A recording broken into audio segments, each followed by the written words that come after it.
Historic American jets now dropping bombs on Islamic militants a short time ago. The report suggesting a piece of artillery was taken out by an American F-18. This is in northern Iraq near the town of Erbil. This comes after President Obama approved airstrikes as necessary to protect our personnel operating now in northern Iraq. Pete Hegseth, he served in Iraq as a platoon leader, 101st Airborne Division, also CEO of Concerned Veterans for America, and now works in part as a Fox News contributor. Pete, good morning to you. Good morning, Bill. I don't know what kind of access the Islamic terrorists have to artillery in the area, but they had something here. The fact that you dropped two 500-pound bombs from F-18s tells you what? It tells you that those artillery pieces were in some ways threatening U.S. and Peshmerga personnel in Erbil. That's what the president said. This action is narrowly tailored to protecting U.S. forces and providing humanitarian aid. So this particular strike was intended to deter against more action by ISIS against Erbil, which is under siege, and the Peshmerga, which have been more aligned with the United States as they've distanced from Baghdad, is fighting back against ISIS. So this has a lot to do with Mosul, with Erbil, with the Peshmerga and the Kurds in the north, and their ability to partner with the U.S. and also protect these religious minorities under siege. All right, now I want to pull up a map here in a moment here that shows the northern part of Iraq, and it talks about Mosul, the dam that was taken yesterday by the Islamic fighters, and also the town of Erbil that you mentioned. Mosul had a lot of Christians. They've been driven out there in huge numbers over the past 2 months. Now, there's another religious sect there called the Yazidis, all right? Now, they apparently are stranded on top of this mountain. The UN suggesting anywhere between 35 and 50,000 of them who need water and food immediately. How did the Islamic terrorists that have moved across Iraq unimpeded view this group of people?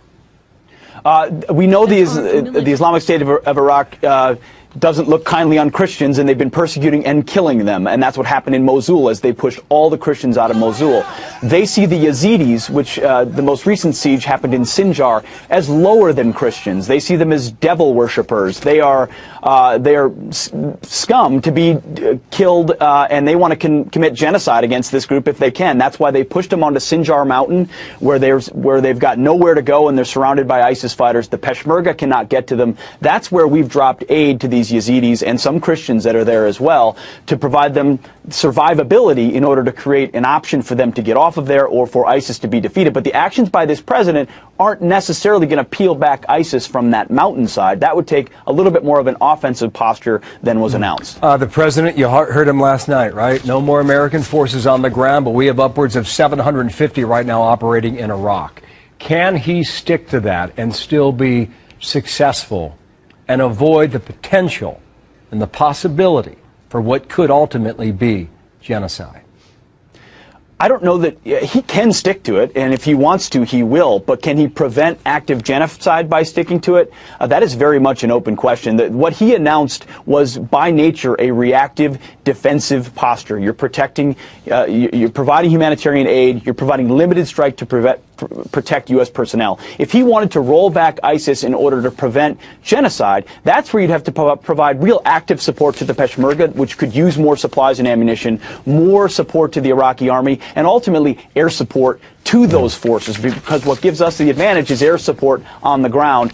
But Peshmerga and the Iraqi army would need that from us. That's not what the president authorized, and I think he would need to push back a lot of these elements. One more question on all this. We had some video a short time ago. Iraqi army troops now delivering some of this humanitarian aid that is so in need for these people in the northern part of the country. When you think about ISIS and how it's rolled across Syria and northern Iraq, if you want to be able to uproot ISIS today, you might have to go from town to town and force it back toward the Syrian border, and then ultimately have Assad deal with it. Is that a possibility? Is that a solution ultimately to this?